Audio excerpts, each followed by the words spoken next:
Good morning. Good morning. Just see me fumbling around with my headphones because I was like, something's missing. I look a bit different I on the camera.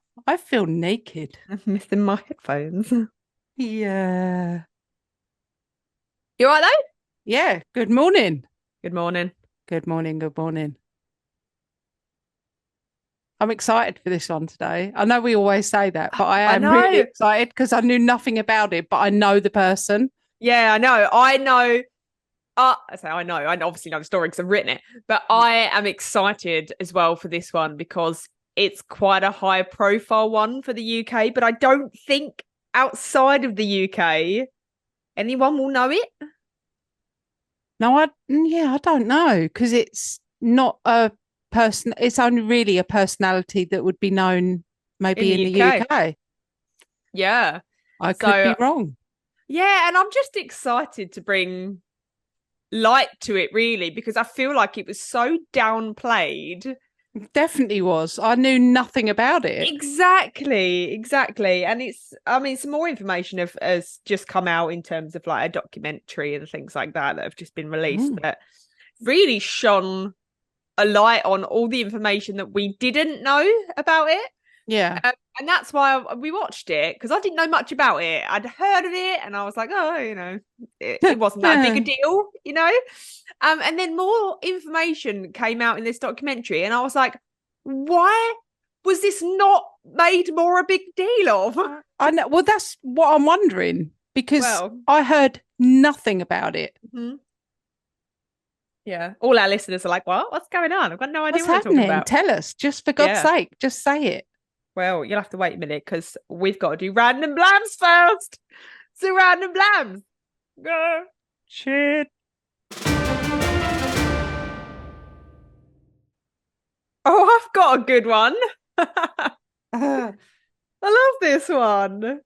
I've got two. oh, do you want to do my one then? All I haven't got one. right then. Right. So the first one is that the chin, our chinny chin chin, Hmm. is a unique feature only found in humans. Wait, what? A Other chin? species don't have chins. They'll have a jaw, but not a chinny chin chin. My cats have got chins. No, they've got a jaw. Yeah, but that's the same thing. No, because our chin like sticks out, doesn't it? You look at cats and dogs and stuff, they don't have like a chin. Well, I will. Hang on. Right, have an example. Oh, Billy. He's got. Look at the camera. Billy! Look at the camera. Look, he's got a little chin. Look. That's just his jaw, though, isn't it? No, but look, his chin. No, that's his jaw. He's got a. So if we didn't have a chin, ours would come from the teeth straight down. But we don't. We've got this little chinny chin bit, haven't we? Yes, but yeah, because it's bone. It's prominent. And, yeah, Protruding I out a can, little chin. hmm. Some are larger than others. I'll give you a random blam about my chin. Go on. When I was little, I was riding this little motorbike, tearing around, and for some, I don't know whether I hit something or just put the brakes on really hard or something. But anyway, I ended up going over the handlebars, and I landed fully on my chin. That was the first thing that hit the ground. And I was laying on the ground being dramatic, just staring up at the sky. And my next door neighbour was the first one to see me. And she thought that I'd had my throat cut because the blood had gone down my chin and then across my throat and pulled behind my neck on the floor. And she thought that I was laying on the ground and I'd had my neck cut Oh my gosh. and absolutely freaked out, picked me up, carried me to like my house, which was only next door, like went running in with me and saying like that she thought I'd had my throat cut. Meanwhile, I was doing this on my chin, like grabbing at my chin because I thought I had a stone in it. And it Oh. wasn't, it was my jaw coming through the skin of my Oh chin. my god. Yeah. And I mean, bless the 80s because they literally laid me on the worktop in our kitchen, and my godmother, who lived just down the road, they called her. She was a nurse. She came over and she just stitched my chin up on the kitchen worktop. Bless the 80s. Yeah. Put some Dettol on it. Yeah, rubbed a bit of dirt in it, and they were like, "Go on then, get back on the motorbike." And I went flying out and got back on my bike. That's so funny. It'd be a whole palaver nowadays. Oh, absolutely. Yeah, but you'd have been on a drip full of antibiotics. Oh God! Oh, it would have been such a big thing, wouldn't it? But yeah, back then they were just like, "Yeah, I've got some bits in my bag." She brought a little bag over, and she was just like, "Do," stitched my chin up, and I went back off playing. I love that. Yeah, great fun. Rock hard. I just wanted to play. I didn't want to be like going to doctors or hospitals or anything like that. Just wanted to play. Yeah. Don't blame you. Yeah, so hit me prominent chinny chin. That never would have happened to your cat. It wouldn't have done, because he's just got a little meaty chin, but no actual bone there. Yeah. Because we're the only species. Exactly. I'll just quickly give us the other one. Yeah, I'm just going to quickly give you the other one. Right. And it's that kangaroos can't walk backwards. Oh, how about that? So if you snuck up behind one, it'd probably turn around and fucking knock you straight out. While they're turning, you could be turning behind it, couldn't you? Yeah. That's going to be my plan anyway. All right. You'd hug it. Yeah, I would, yeah. It'd be up there trying to box you, and you'd be like, "Put your arms down, I'm trying to hug you." Put your arms round me, not in my face. So it says the large feet and long tail prevent them from walking backwards. Although it does say, according to Instagram. Who knows? Well, for any of you that have got a kangaroo, can you let us know if they go backwards ever? Yeah. I mean, I don't know how they go forward sometimes, because they have their heads right back, especially when they're fighting, didn't they? To protect their faces. They put their heads like behind them. Have they got chins? No, because we are the only species. I thought I'd just throw that in there as a thing. I'm going to do some more research. I don't know, actually. And then I was going to go, oh, no commitment to your stick plan. by my fact that I've just found on TikTok. On Instagram. I stand by the internet, but I may perhaps do a little bit more research, because you're right. Actually, what's the defining factor between jawbone and chin? Yeah, I mean our jaw goes to a chin, doesn't it? Yeah. Whereas I suppose other ones, it is just when you see the skull of an animal and that, it is just around. All right. Well, Brandon Blams then.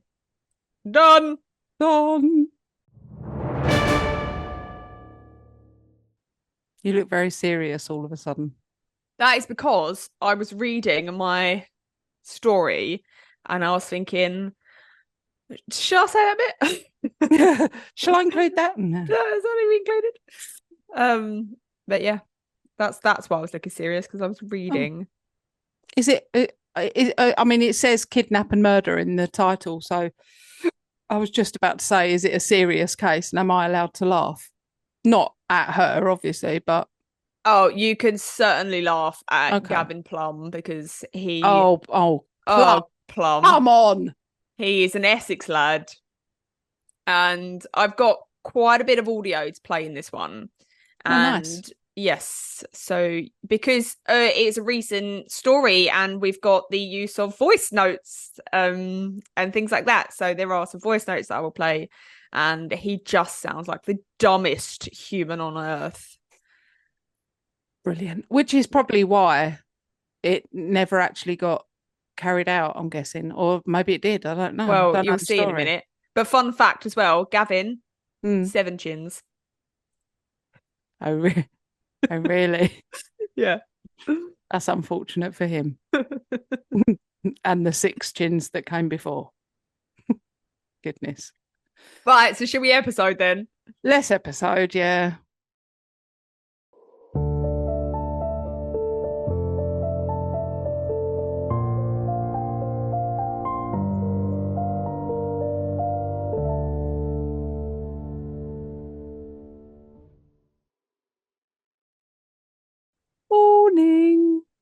Morning.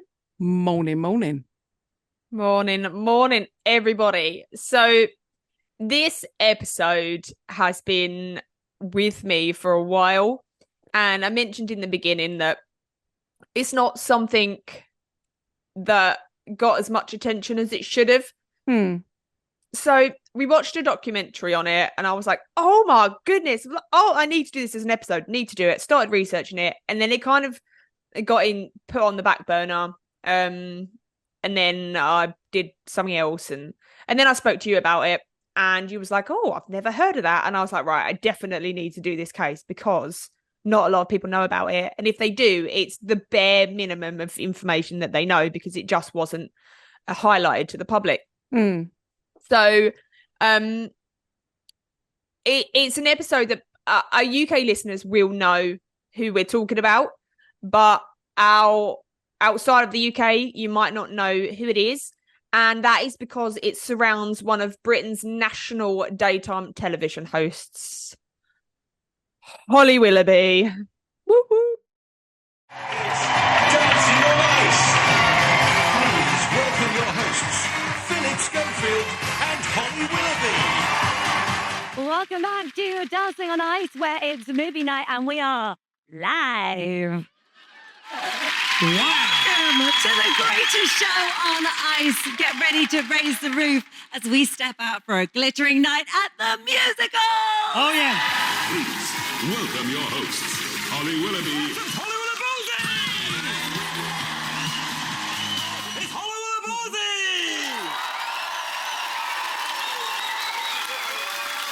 The acting captains. First up is Holly Willoughby!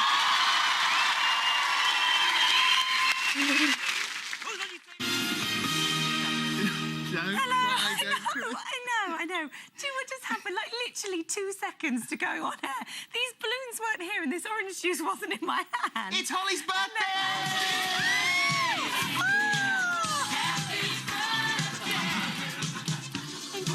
Happy birthday. Good luck with that. Time now for... You're right, Dr. Chris.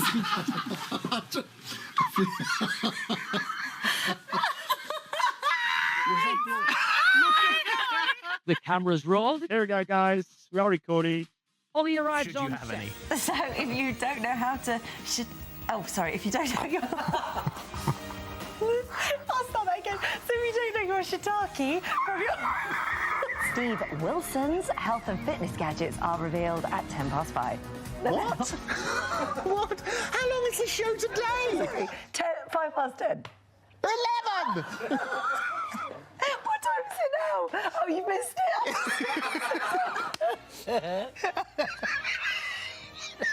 What the hell was that noise? That's this little puppy. I swear to God, I thought it was you. Our dog Pepper loves playing a dog version of Buckaroo with pretzels, says Karen. They totally freeze. I know that's a photo. Like the buffalo ones. I can't do it. Water bugs. No, chewy. I'll do it with you. I just heard that. If you turn a sloth up the right way, it will explode. So we do skunk meet and greet. Thank you very much, Lavender. Thank you. What's happening? Was she about to blow? No.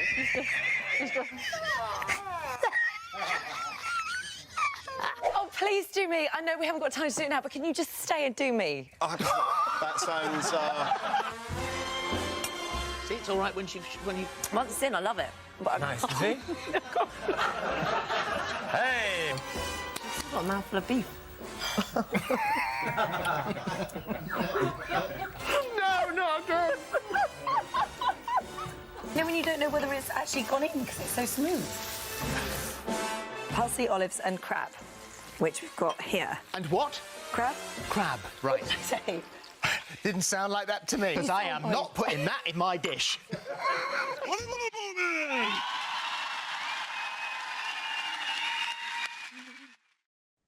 So Holly has been gracing our screens with her presence since 2004, when she co-hosted with Stephen Mulhern on children's daytime television. She then went on to co-host Dancing on Ice with the Silver Fox himself, Philip Schofield, which they did for many, many seasons.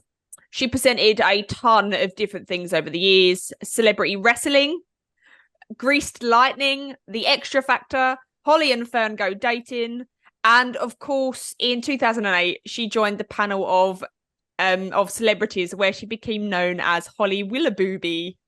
Yes. Obviously a joke about the size of her chest.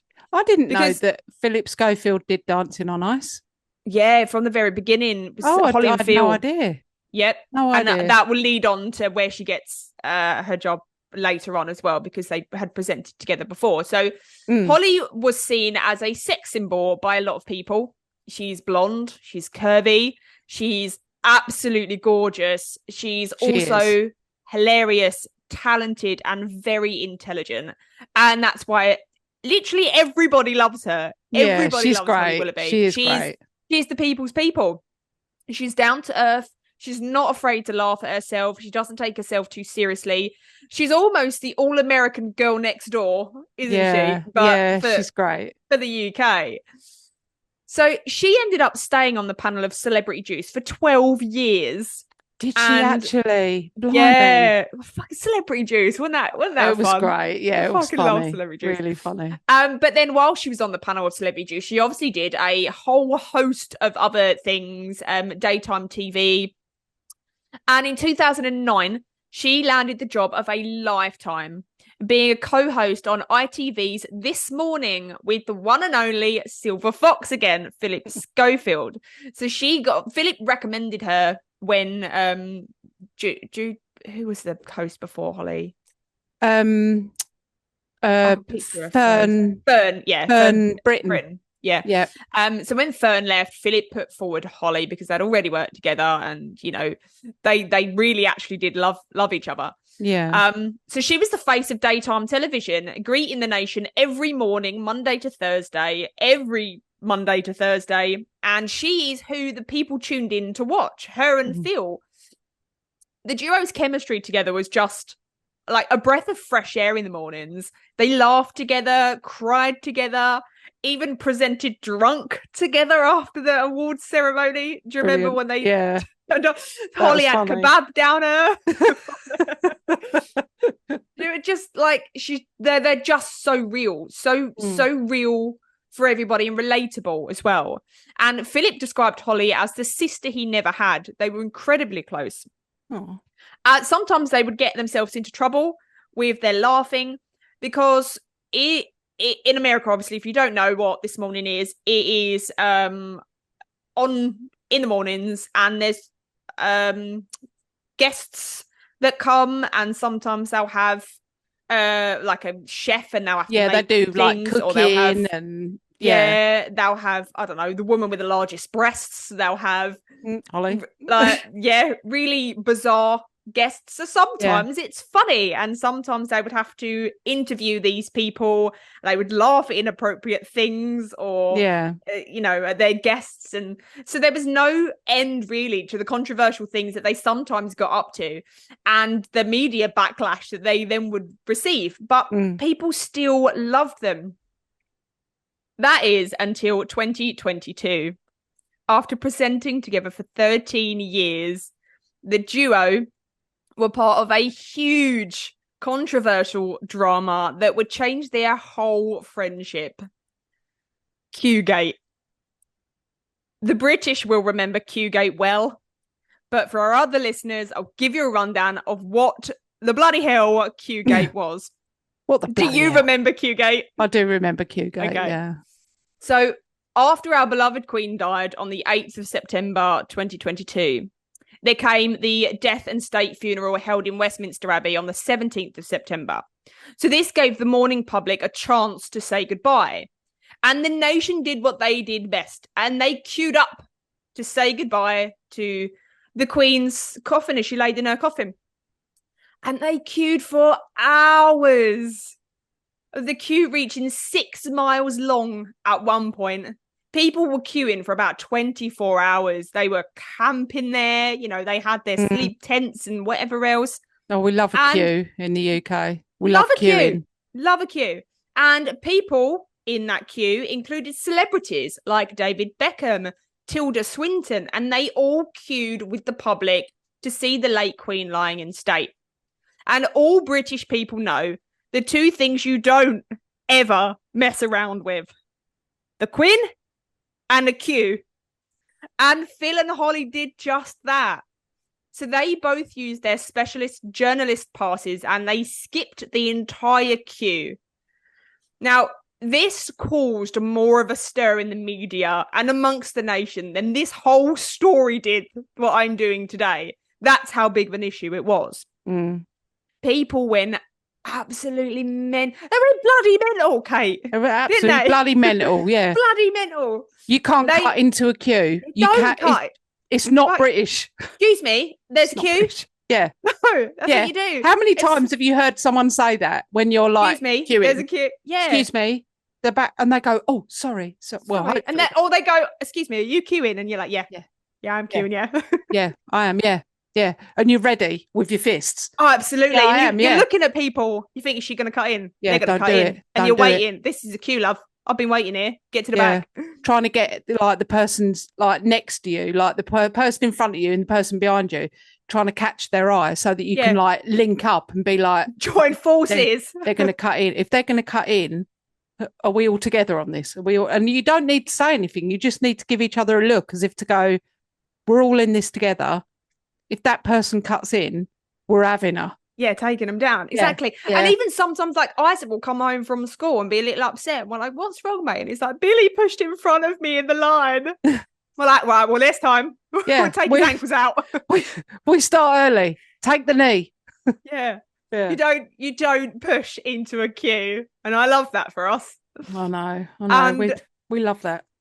Yeah. So but people went bloody mental and they boycotted Holly and Phil, like two people that they have watched for, I don't know, when did she join? So 13 years and absolutely loved. All of a sudden they were like, oh yeah, you're dead to us. You know, they absolutely, it was cancel culture.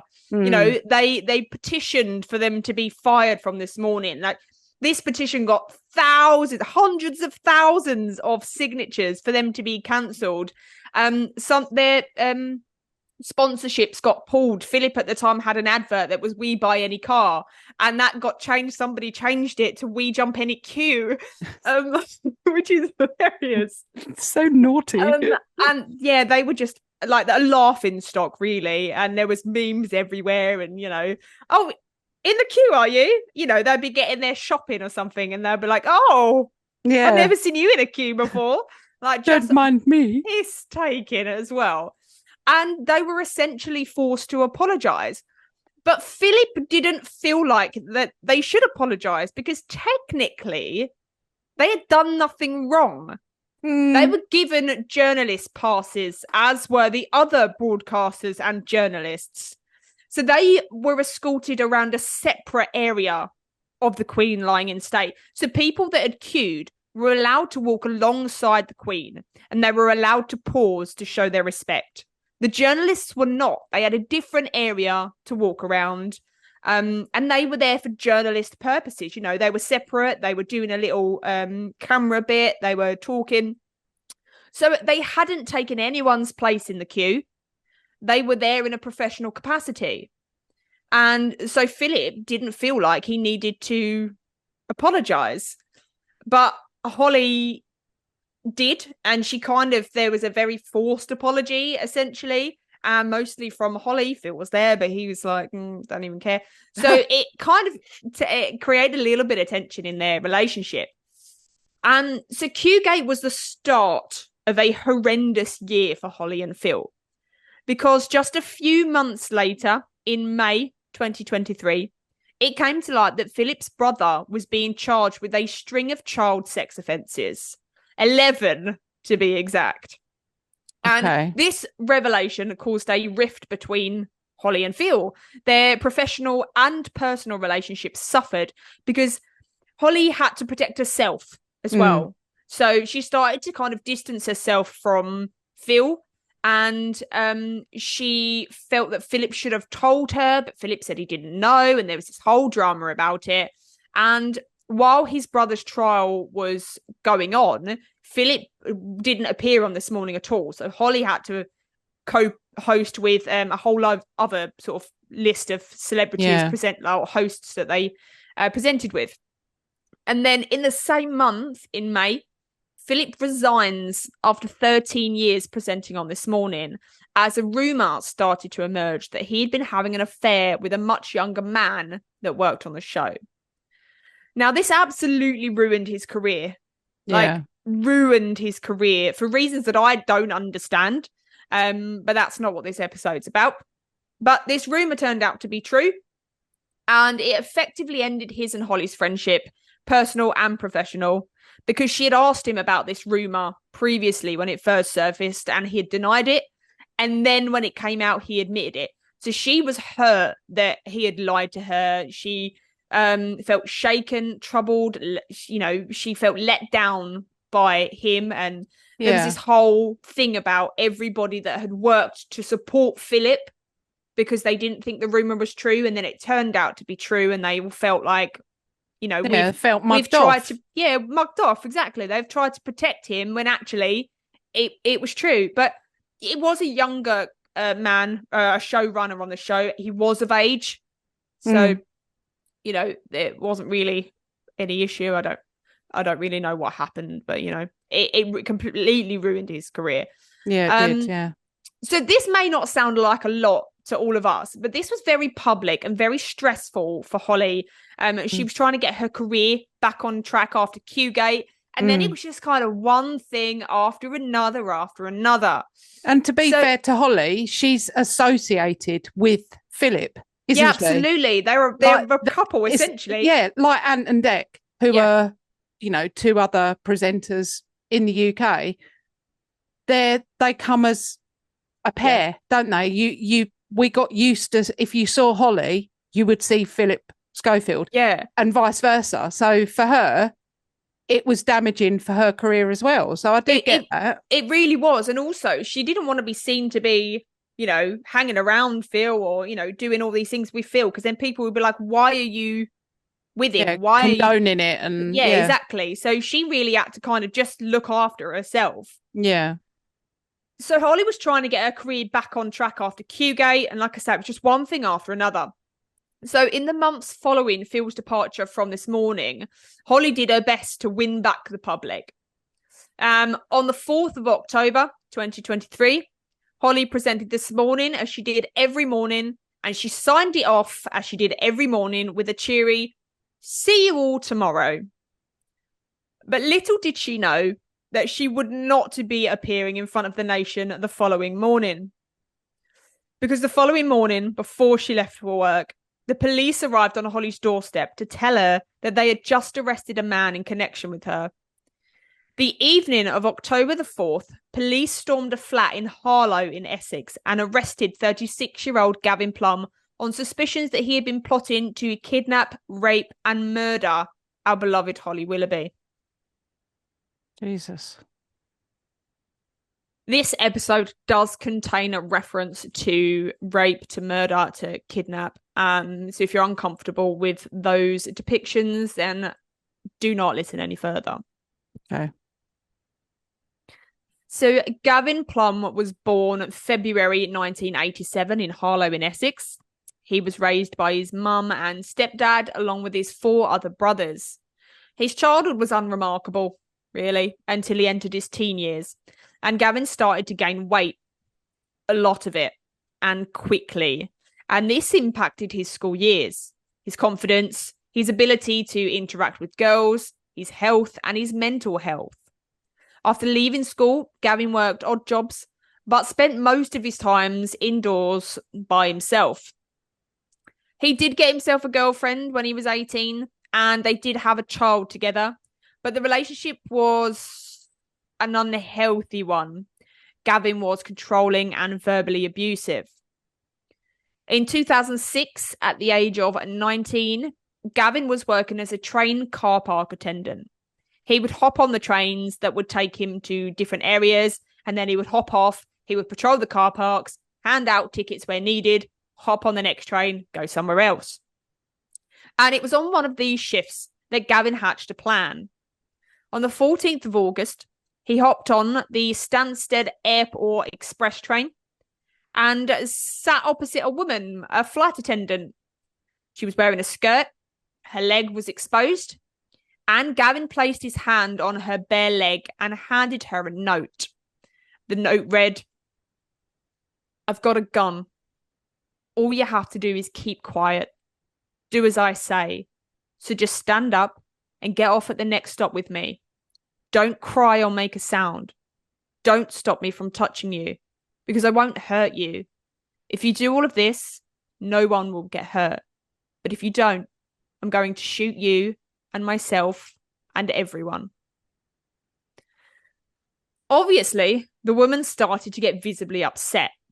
And this didn't go unnoticed by the other people on the train, and they started rushing over to the woman.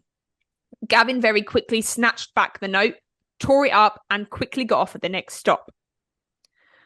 The woman reported this encounter with the police, but they didn't really have to search too far to find him, as 2 days later, Gavin attempted the same thing again, this time armed with an imitation firearm. He found a woman on the train, another flight attendant, air hostess, and again handed her a note. The note said that he was a police officer and he needed her to get off the train with him so that he could speak with her. The woman refused to get off the train with Gavin, and eventually he got off by himself, and she immediately reported the encounter. Police went to the train station, the stop that she said Gavin had gotten off at, and they found him still at that station. Brilliant. So when police searched him, they did indeed find the imitation firearm. They also found 3 rope ligatures and a handful of different handwritten notes, most of which were similar to the first 2. So for this, Gavin was given a 12-month sentence suspended for 2 years. Right. And if you don't know what that means, it means fuck all. Yeah, it means nothing happened. It means to him. nothing. Yeah, if he offended again in those 2 years, then he would go to jail for 12 months. But, he essentially got nothing. So he was allowed to freely roam the streets and go about his business as usual. 2 years later, when his suspended sentence was up in 2008, Gavin was working at Woolworths in Harlow. Yay, Woolworths. It's the 11th of December, so it's coming up to Christmas. It's an incredibly busy time. So Gavin and some of his colleagues are working out of hours to restock the shelves. And this included 2 16-year-old colleagues. They were restocking some canned drinks, but they were too high on the shelf for them to reach. So they asked Gavin if he could reach up and grab the cans of drinks for him. And Gavin isn't a very tall man. He's an incredibly large man due to his weight, but he says to the girls, yes, I'll help, and he's able to get to reach. But instead of grabbing the cans from the shelf, Gavin pulls out a 6-inch black handled knife from his pocket, which he had taken from a knife set in the stockroom, and he tells them to get to the back of the stockroom. So one of the girls had been working with Gavin for a few months already, and the other girl, it was actually her first day. Oh, brilliant. So both girls kind of look at each other and they laugh and they think that this is some sort of joke. However, it was no joke. Gavin told the girls more forcefully to get to the back of the stockroom, and he gestured with the knife. And they did as they were told, and they went to the very furthest part of the stockroom, and he had them face the wall. He told both girls to put their hands behind their backs, and he pulled out a length of rope from his pocket in order to tie them up. However, the rope had gotten tangled in his pocket, and he started to get frustrated with the amount of time that it was taking to untangle it. So he threw it to the ground and then pulled out a roll of sellotape. While he was sellotaping one of the girls' hands together, the other one made a run for it. And Gavin went after her, which then allowed the second girl to run off and escape. And despite being out of hours, it was brimming full of staff. So they ran in different directions. They both managed to get downstairs, and they both managed to alert. They kind of ended up at the same place, and they alerted staff to what had happened. A few of the men colleagues went in search of Gavin, and they found him stocking shelves as if nothing had happened. And they searched him, and there was no knife. because in that time he had managed to return the knife to where he had taken it from. He was thankfully arrested and convicted of false imprisonment of the two girls, and he was sentenced to 32 months in prison, to which he only served 16. Once out of prison, Gavin found it difficult to get a job. So he spent most of his time in his flat in Harlow, binge eating, drinking 18 litres of Coke over a few days, and watching daytime television. Oh. Over the next few years, his weight started to increase to around 26 stone. Being home all day, he started using the internet, finding chat rooms in order to speak to people with similar interests as him. Interests at the time that he had in flight attendants. He said he had a stewardess obsession. Interests in abducting, interests in raping. He visited fantasy chat rooms, spending hours talking to people and indulging his fantasies of raping women. And at the time, like I said, at the time he had a fantasy of raping air hostesses. In 2011, he searched the web on how to meet people who planned to kidnap celebrities. In 2013, he searched a news story with the headline, "Gang Abducted and Raped Philadelphia Student." Between 2014 and 2018, his weight ballooned to a whopping 35 stone. That's 490 pounds. So almost 500 pounds. He was completely housebound, unable to work, and only leaving his flat to take the bins out, which would leave him breathless.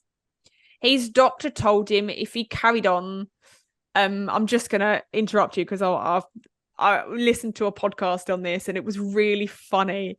And they said that he was leaving his flat to take the bins out, and they said the bins were full of greasy takeout packets and, pizza boxes. And the other lady was like, "You don't know that." And he's like, "Well, it wasn't full of fruit netting, was it?" Really made me laugh. Well, that's true. Yeah, it's very true. Yeah. But anyway, so yeah, he had a very unhealthy diet. Yeah. His doctor told him that if he carried on, he would be dead within 4 years. Yeah. So the only thing he was really able to do was to go online. His chats started becoming darker. He became interested in BDSM. His search history grew more graphic. In 2015, he searched the news regarding a kidnap plot about a Ryanair hostess. But his air hostess fantasy was beginning to be replaced with a new fantasy. Being at home all day, every day, he of course came across Holly Willoughby presenting This Morning, every morning, presenting Dancing on Ice or on Celebrity Juice. Her face was very unavoidable, and he became absolutely obsessed with her.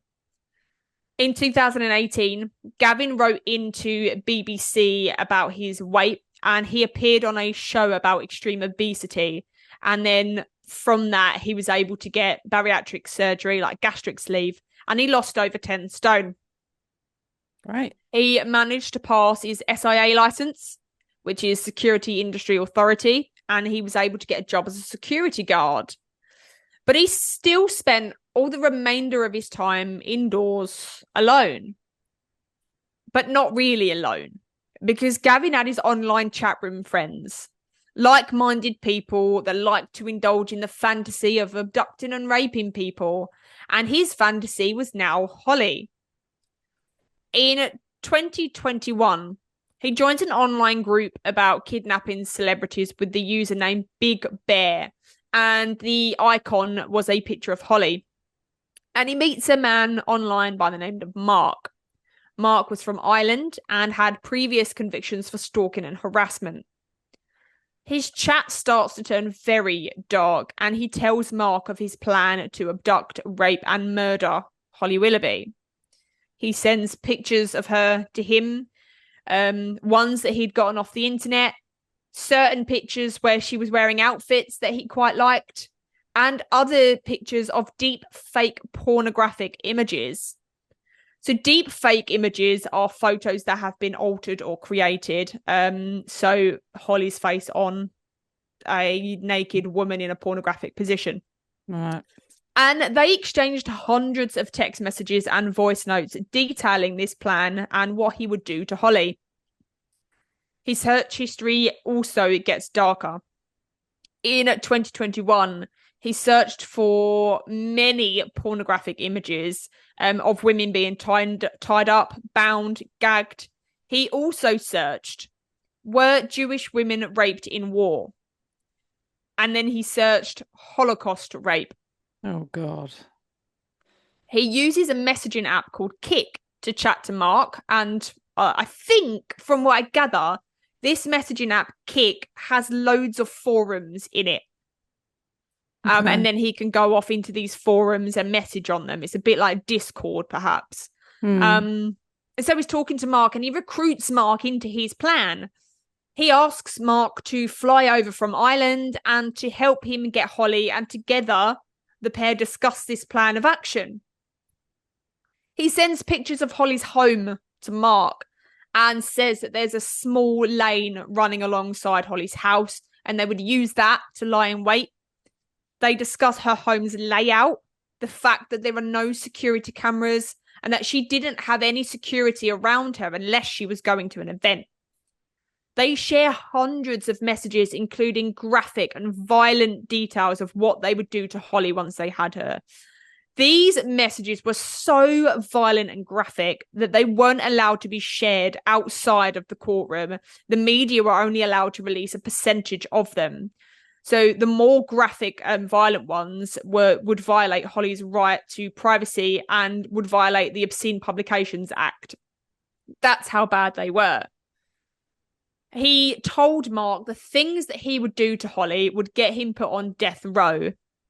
And Mark responds and says, one thing is clear, Phil will need to get a new co-host. Mark asks if he's been to Holly's home before, and Gavin says no. The photo is from the internet, and that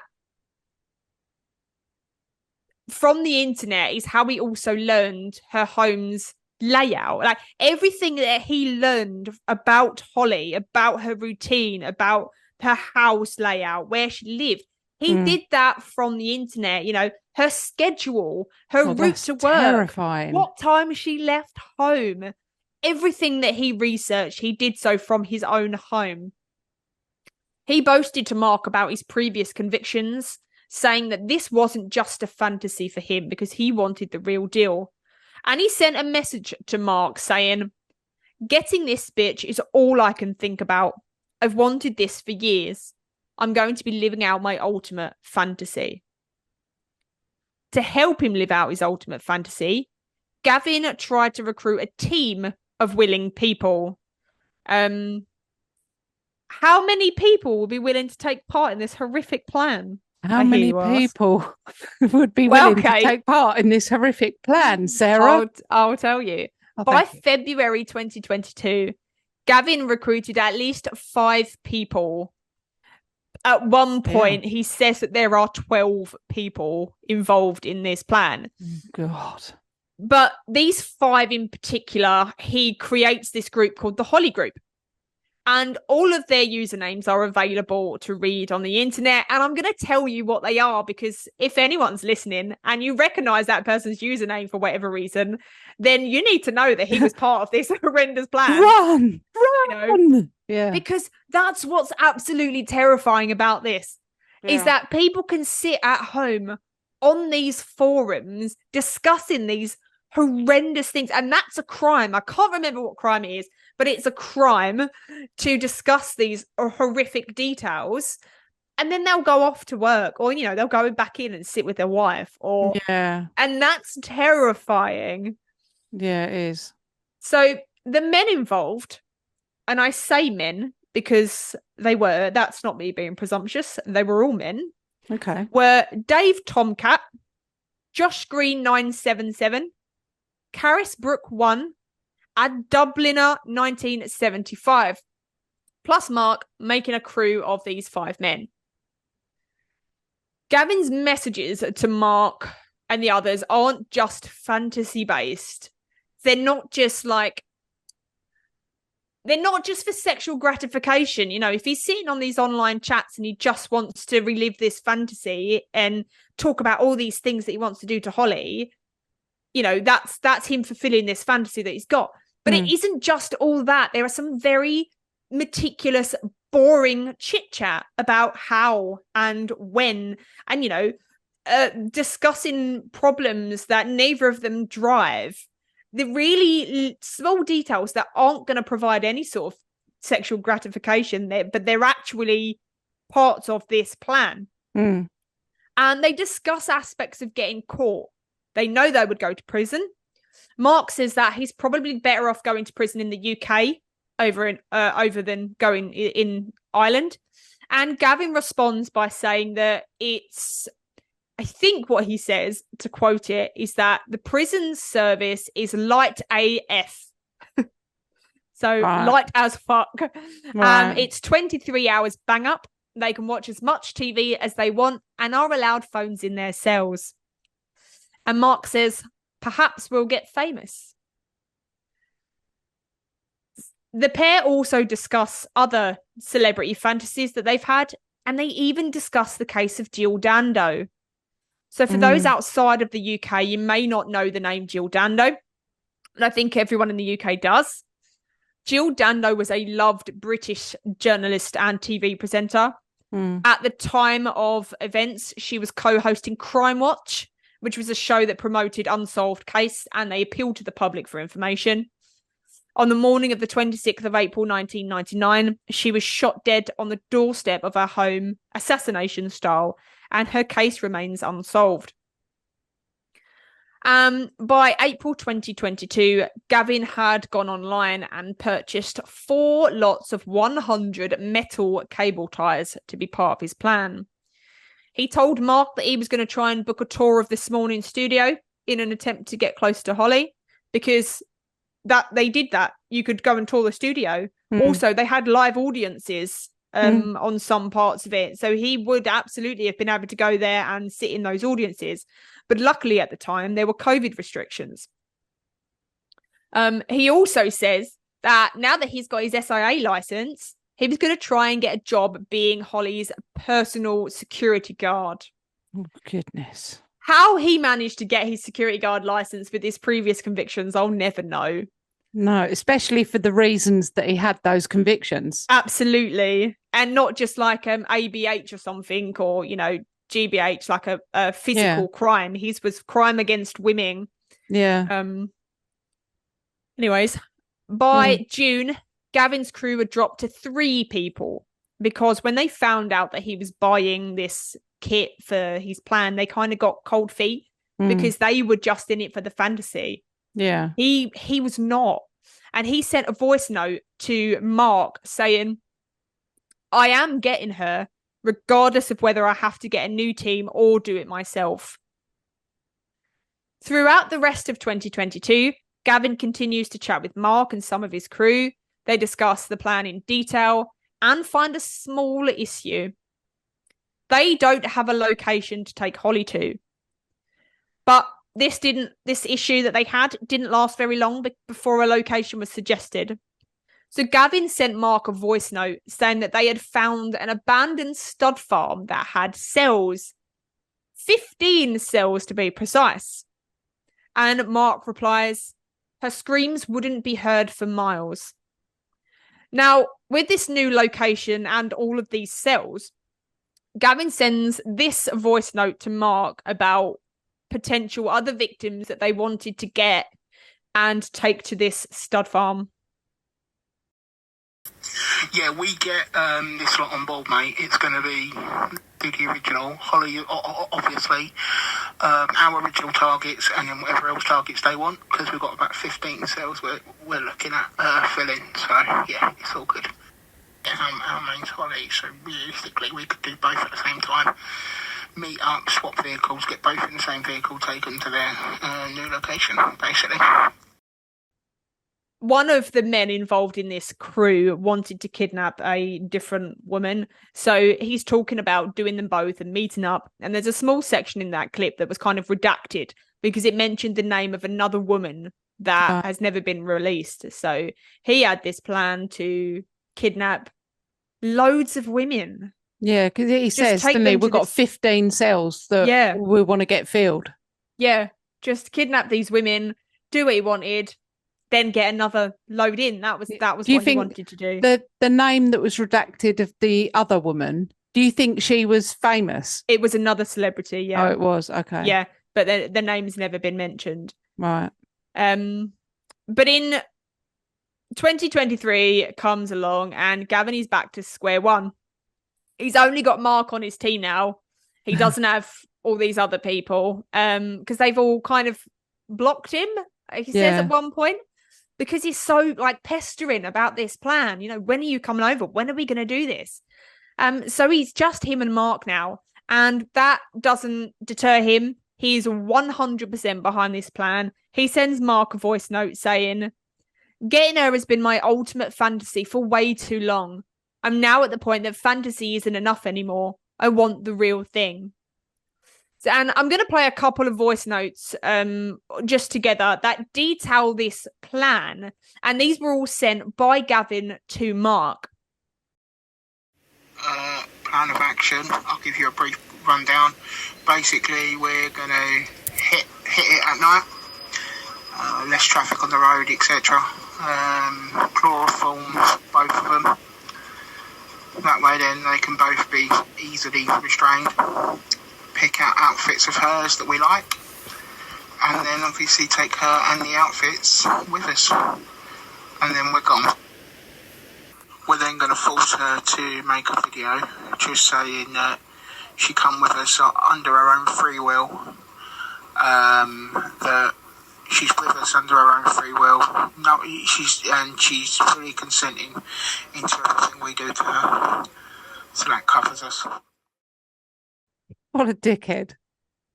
So if you didn't hear the last part, he says that he's going to make Holly make a video saying that she's fully consenting to everything that they're going to do to her because that's going to cover them. That'll cover us, yeah. That'll cover us. What a dickhead. So, yeah, I wanted to play those audio just so you could kind of understand his where his head is at and things. And yeah, he just wasn't shy about talking about it. It wasn't just fantasy. All these voice notes that he sent were very detailed, very graphic, things like that. And there are so many other like voice notes that I couldn't get audio for. They were voiced by actors and things like that. So I couldn't get the actual audio for. But he says in one of them, he's talking to Mark and he says, "We need you there, mate. Obviously, the chloroform bit's going to be fun. Picking out the outfits is going to be fun. So if you can get to the UK, that would be awesome." And then he says, "Even if the others pull out, I'm doing it regardless." So Gavin's plan was to stage a home invasion. He would use, he had many plans. One of them was to chloroform them both. One of them was to use the metal cable ties to tie her up. And he said they would need to incapacitate her husband with the chloroform. He said about stuffing socks in his mouth. He said at one point that Holly's desire to avoid them going near her children would be an extra incentive to keep her obedient because Holly's got 3 small children. He discussed with Mark that because they both didn't drive, they would get Holly to drive herself to the abandoned house. Mark asks how he would get to the UK. Does he just get a flight to London?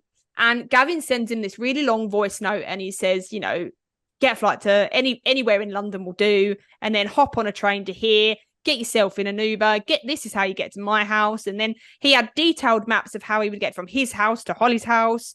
You know, it was just absolutely mental. And so the following month, Gavin goes online and he buys 2 bottles of chloroform.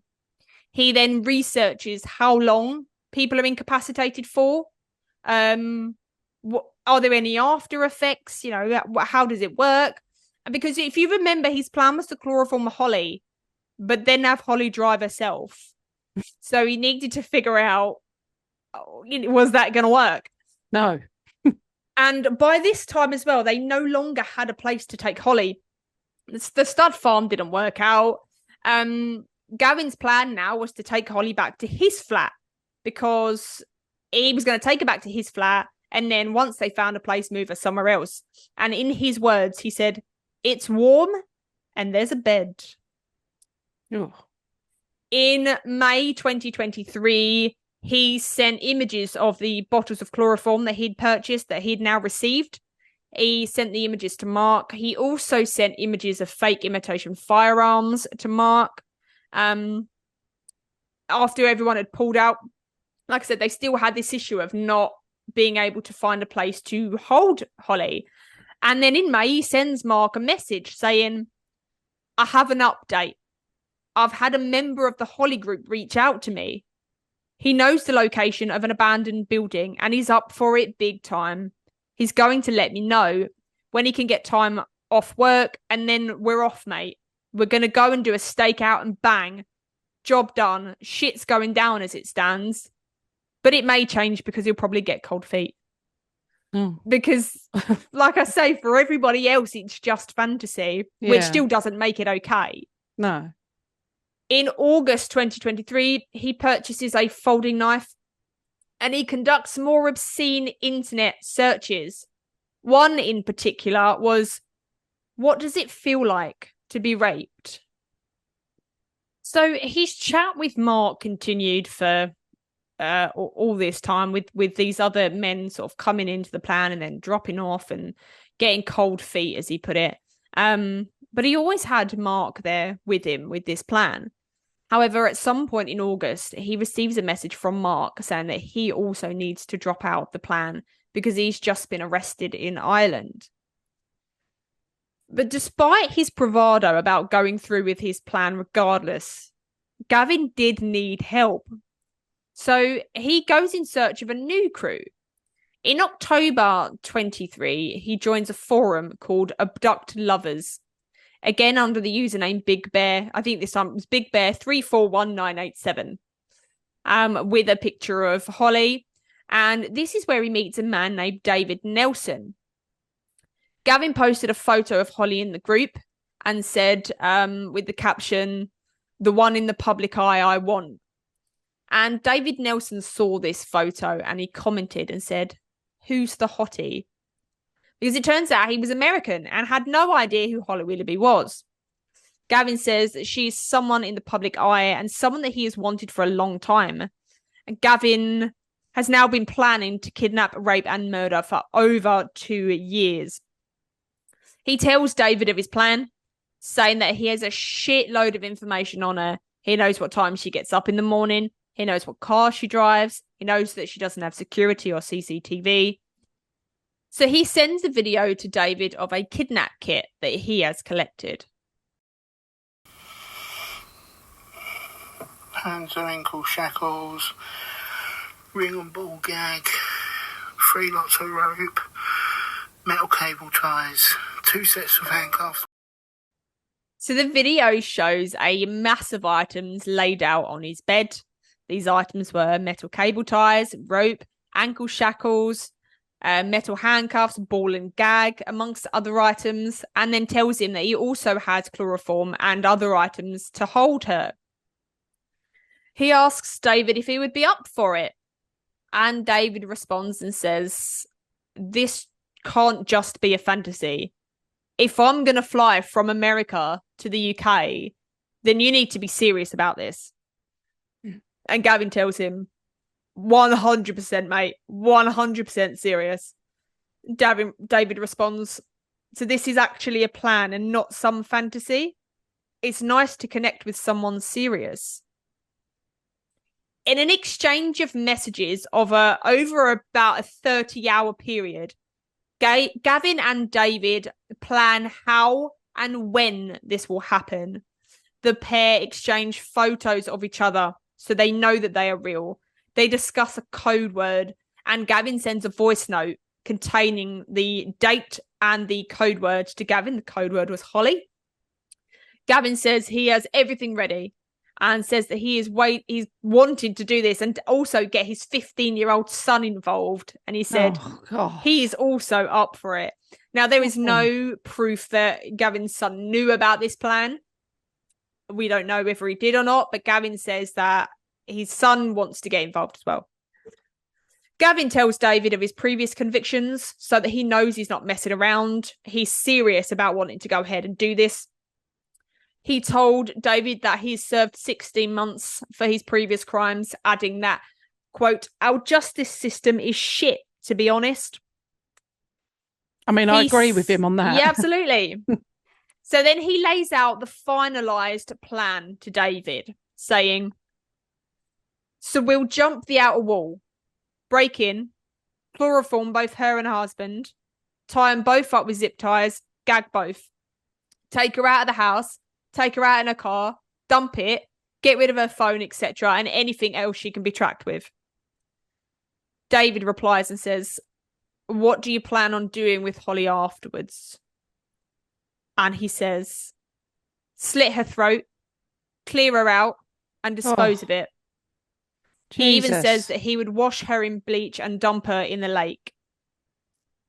On the 4th of October, he sends David a voice note saying that he can't believe it's finally going to be happening. But Gavin doesn't know that David Nelson is actually an undercover police agent in America. Oh, thank God. His job is to join these online forums and search through the disgusting fantasies for anything that is more than that. And he could tell straight away that Gavin's was not just a fantasy. At the time, he didn't know who Holly Willoughby was, but after a quick search, he soon saw that she was very famous and at immediate risk of harm. So after getting all of the details from Gavin, which Gavin very readily supplied, he contacts the UK FBI. And at around 10 p.m. that evening, Essex police storm Gavin Plum's flat in Harlow. Yes.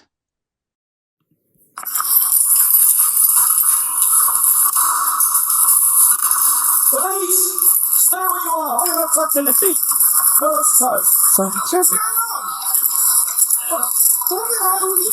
These results also filters like you're under arrest on suspicion of conspiracy.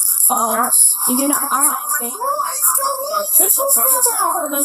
touch this after selection on you can do something like what? You give me new bag? Also keys to the rest to take out for investigation by institute and to prevent any physical harms of children. And you're so sorry about you please explain to me what's going on? So, at the moment, you're under arrest for conspiracy. Holly Willoughby. That's the allegation. Okay, what's happening? Like I said, you'll be taken to in custody, and you'll be interviewed about it. I'm not going to tell you any further than that at this time, okay? Okay then. That is the allegation. I'm not going to lie, she's a fantasy. I'm not in there, she's a fantasy. I'm not going to use it. Right, that's what you want to been shot. But if you're not coming along and opening his voucher. As I said, I was literally just about to to bit. the reason they're going into that is because of the offence that you've been arrested for, we need to make sure that we can gather as much evidence as we can as quickly as we can. You have to get the door and secure the space. Alright. You've got no reason.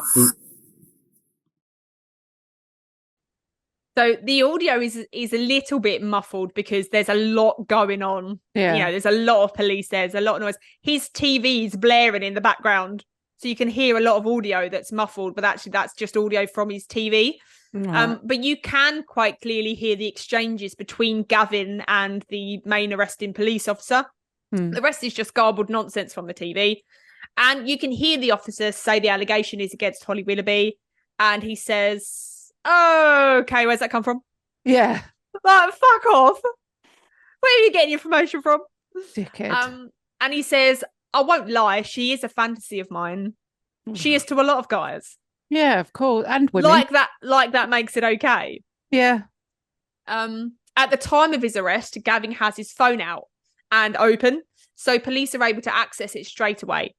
They find 10,322 images of Holly on his phone, but they aren't able to access the rest straight away as they are in like hidden folders and they're locked with a passcode, and Gavin refuses to hand over his passcode.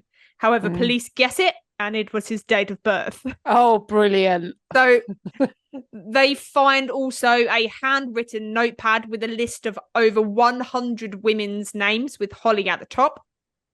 They find 2 bottles labelled as chloroform, which when testing would later turn out to be ethanol mixed with water, because I don't think you can actually buy chloroform off the internet. Oh, no, I was surprised when you said that, actually. I was like, oh, blimey. But I suppose if you know where to go. Probs, yeah.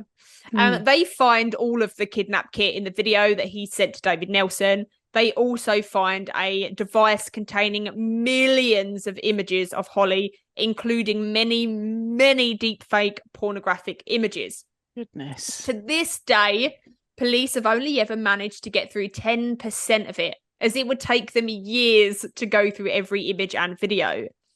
And that also happened to the episode in The Monster in the Morgue, where he had so much data, the police just couldn't get through it all.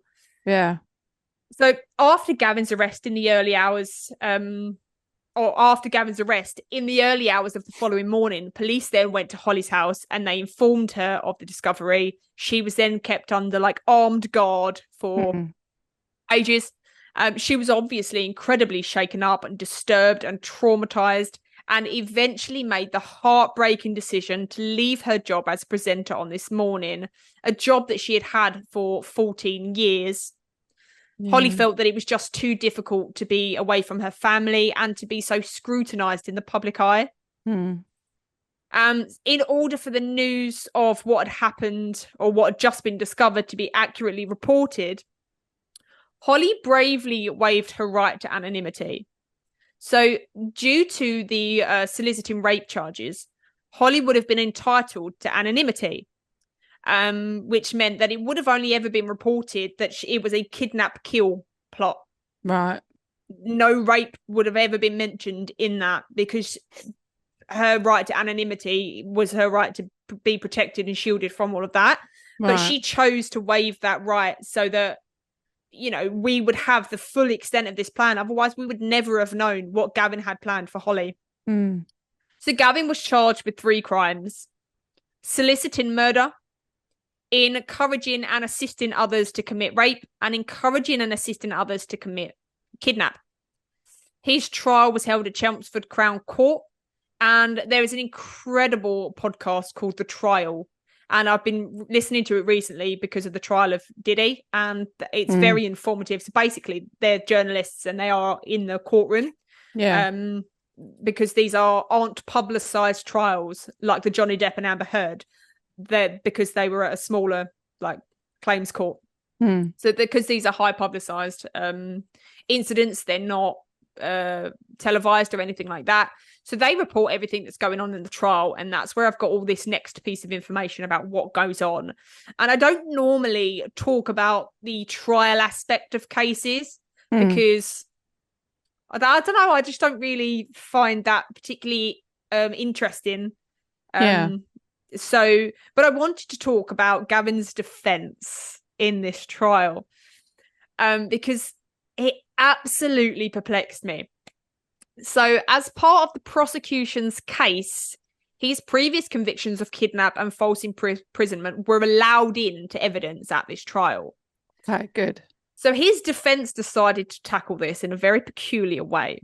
So when Gavin was brought to the stand, Gavin is even though he did lose 10 stone, he's still massive. Yeah. And the judge asks him to stand to give his evidence, but Gavin says, my knees won't have it, mate. I can't, due to my weight, I'm unable to stand and give my evidence. So they made him look like he wasn't going to be able to do any of this because of his weight. So he was allowed to be seated throughout his given his defence. And when his defence asked him about his previous convictions, Gavin had an explanation. So Gavin told the jury that he had been in a very toxic relationship with the mother of his child. She was constantly putting him down, telling him that he was worthless, and Gavin couldn't see a way out. So Gavin told the jury that in his desperation to get out of this toxic relationship, he thought that if he tried to abduct a woman, then he would be incarcerated and like put in prison and therefore be away from this relationship. So that was his defense of both the times he tried to force a woman off the train with him and for trying to tie up the teenagers at Woolworths. So when they obviously asked, why did you have rope on you? Like for doing these things, because he was like, I was just going to force him off the train. I wasn't going to do anything. I wasn't going to take him anywhere. I just wanted to be charged for, whatever the crime he was doing. So they was like, why'd you have rope on you then? And he said that it was used for tying up people's car boots. What people? Why would you just go around tying up people's boots? He was a park attendant, a car attendant, wasn't he? Car park attendant. So what, just in that case many people need their boots. Yeah, shut. just in case people were just driving around with their boots open, he needed rope to close them. Oh, that's fucking He ridiculous. was doing a service. So his defense also suggested that Gavin was far too overweight to possibly carry out this plan, and that it was just a fantasy because there was no way that he could have carried out this plan. He was far too big. And when asked why he searched what does it feel like to be raped, Gavin had a defense. He said that a friend of his had just been raped and he wanted to know how best to help her because, in his own words, as a man, I'll never know what it feels like. He hasn't got a friend. I mean, there's just so much about that that's just fucking stupid. Just wait. Oh, God. His defense attorney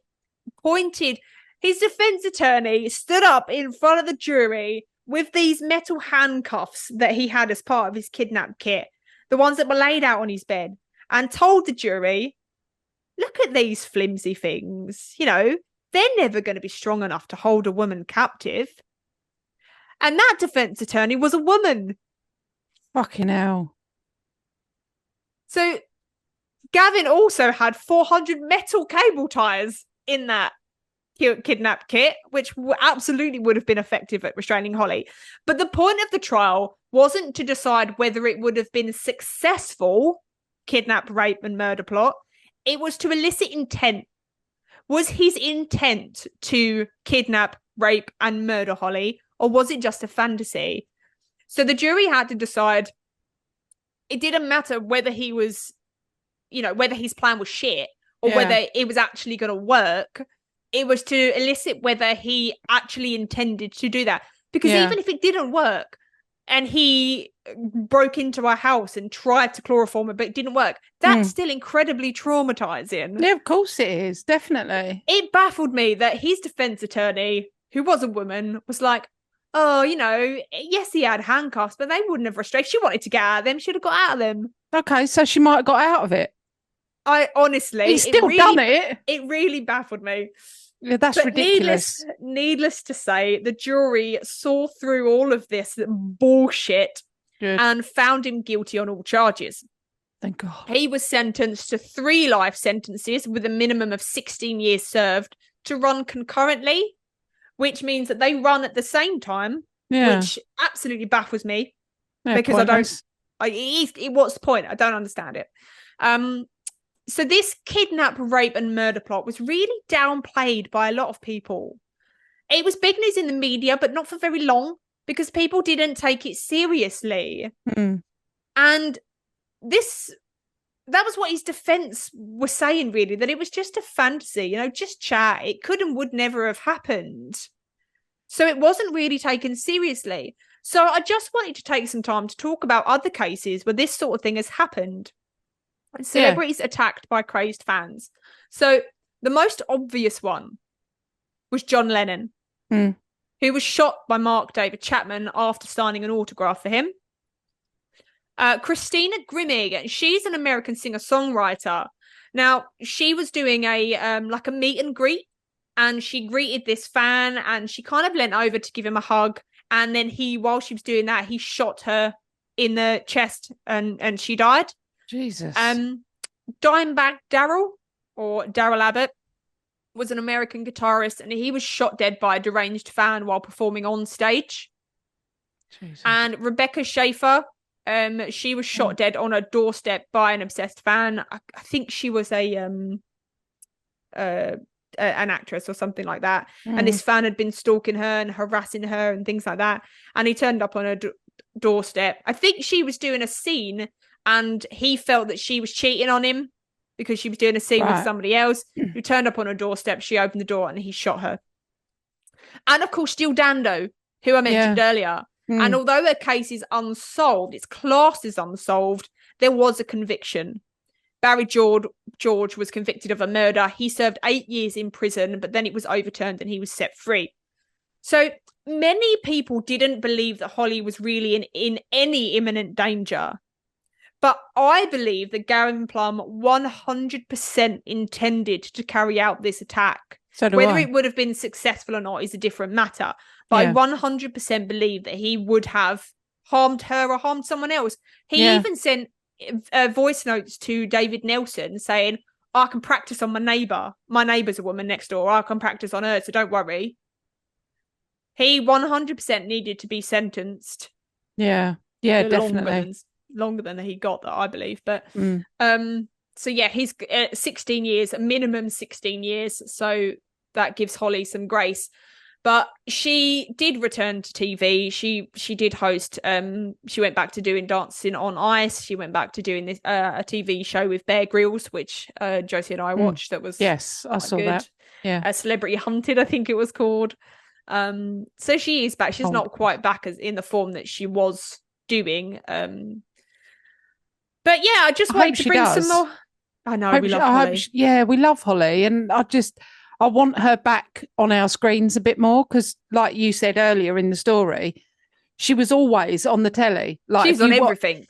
Any kind of new show or like Saturday night telly, morning television, things like that. She was just always there. Yeah. And Celebrity Juice was brilliant. Celebrity Juice was banging. So funny. And even on Celebrity Get Me Out of Here, when Anne was away in rehab, Holly stepped in with Deck, and she was the TV host, wasn't she? Yeah, really good on everything. So, but how terrifying would that be? Because now she's got that information.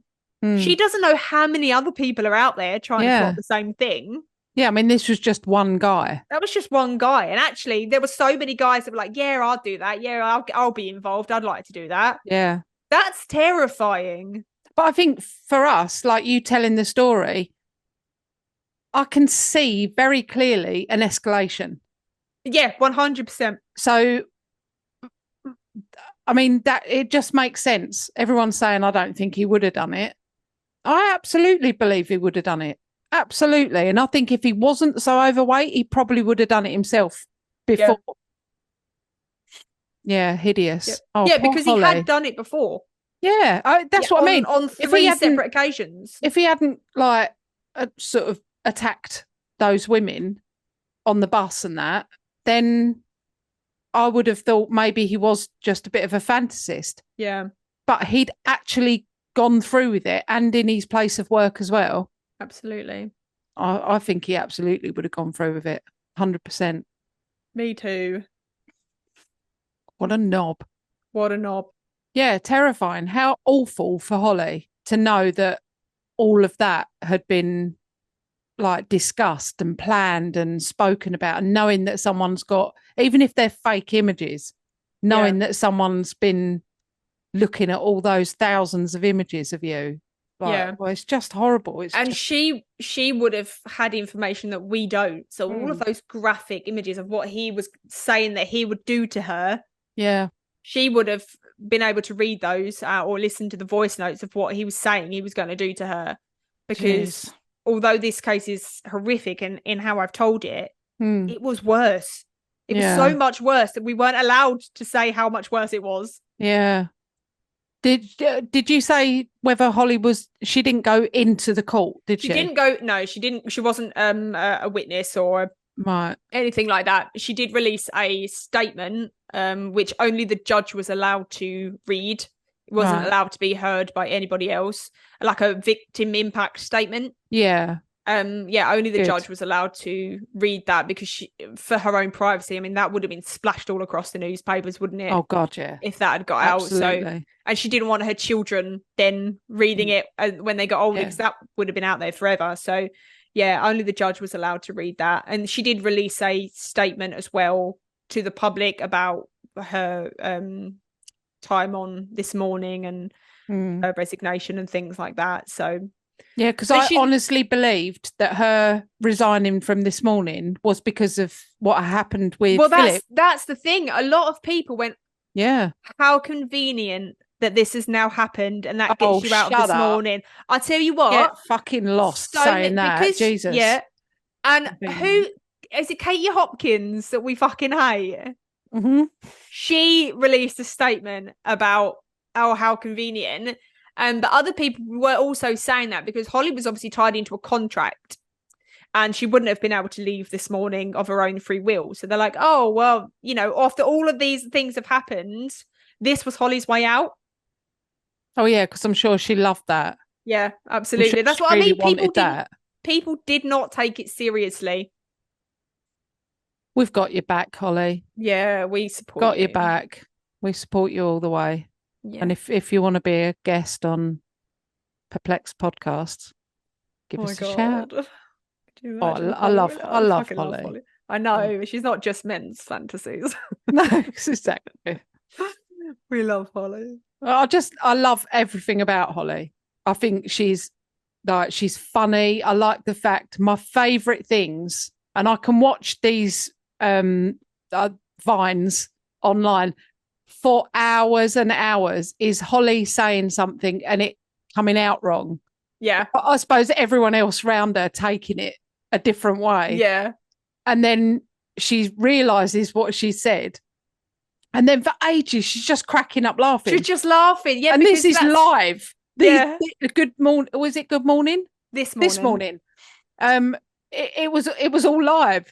Yeah. And you could see everyone going, come on, move it on. And sometimes they would purposely put in these words that she knew were rude or something. She would have to say them and it would trip her up and she would laugh. And she's just such an all-round person and very relatable. Yeah, she's a proper person, isn't she? She's not like, she's not Hollywood. Well, I think what you see is what you get. Absolutely. Yeah. Thank you very much. That was a great episode, and I feel like I've let Holly down by not knowing about that. So you've done a service to Holly with that. I love you, Holly. We love you, Holly. We got you, girl. All right. I'll speak to you later then. Yeah, speak to you all later. Bye. Bye. If you have enjoyed listening to our episodes, make sure you rate us and leave us a review on whatever platform you are listening. We absolutely love hearing from you guys. So you can also help support our show by donating to our Buy Me a Coffee link. We will make sure that you get a massive shout out and a big thank you in our next week's episode. You can also follow us on social media at Perplexed Podcasts. We're on Facebook, Instagram, and if you want to see more videos and blooper reels, subscribe to our TikTok and YouTube channels. You can also email us your stories at perplexedpodcasts@gmail.com. And you can find all the relevant links in the episode descriptions. Thanks for listening. Bye. Bye.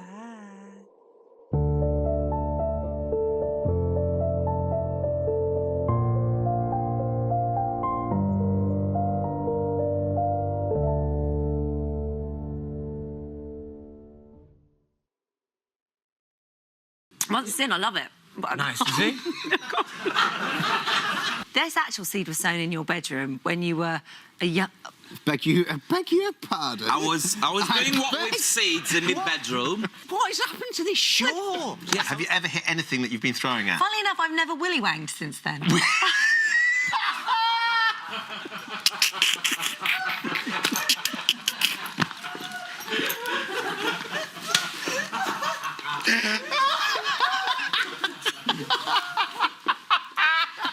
Please do me. I know we haven't got time to do it now, but can you just stay and do me? That sounds... like an offer I'm never going to get again. So, absolutely. And we'll just cut to an interval just now. Cropped Jean, we show how to pull off a new... We're just speaking random words. Put them in a sentence, for goodness sake. Oh, God. Tell him to sit your age. That's coming up next. Just write that down.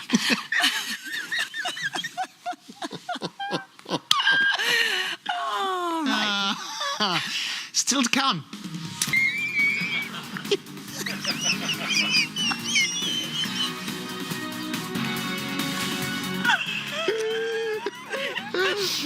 Oh, my God.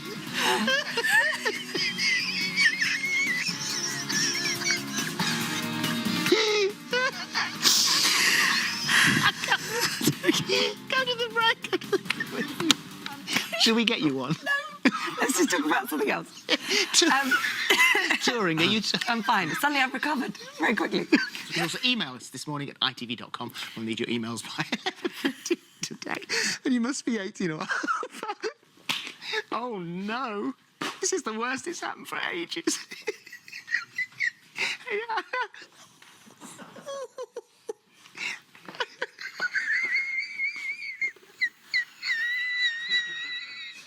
Oh, we haven't done this for a long time. You've got to stop. You've got to stop. You've started it. You've got to stop. Oh, I'm going to cry my eyelashes off. OK. Right, it's your link. Right, OK. And at 12:15, we'll be tasting Fern Cotton's cupcakes. Good Housekeeping Magazine's beauty director, Eve Cameron.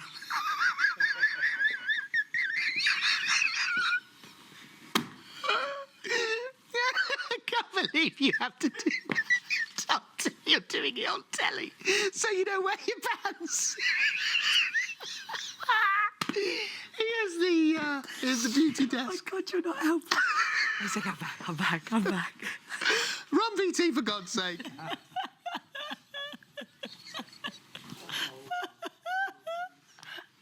What the hell was that? What was that noise? You've never made that noise.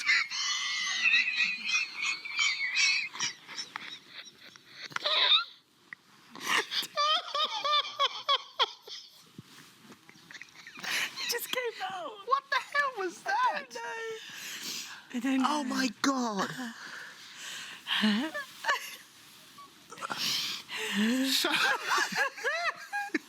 So there we are, and there's our best bit for a Thursday.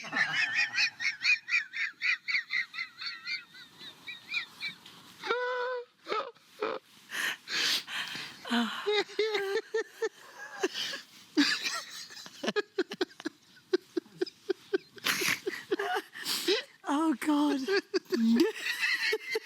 Stop my tummy's hurting. I can't stop. What was that noise? Can I have one, please? What the hell was that? You've never made that noise before. I need to hear it back.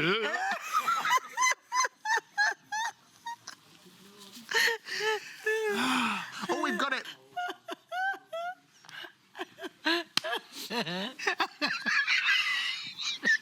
What the hell was that? Noises. I want that as my ringtone.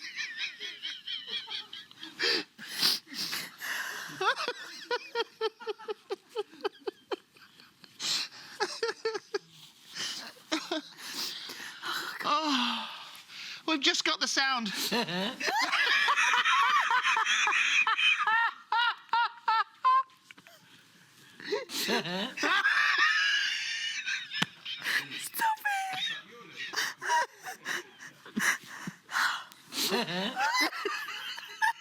You should be when you get a text message. Yeah, when I get it. Oh, got a text. Oh, God, enough. Ah, there we go. Have a lovely weekend. Oh.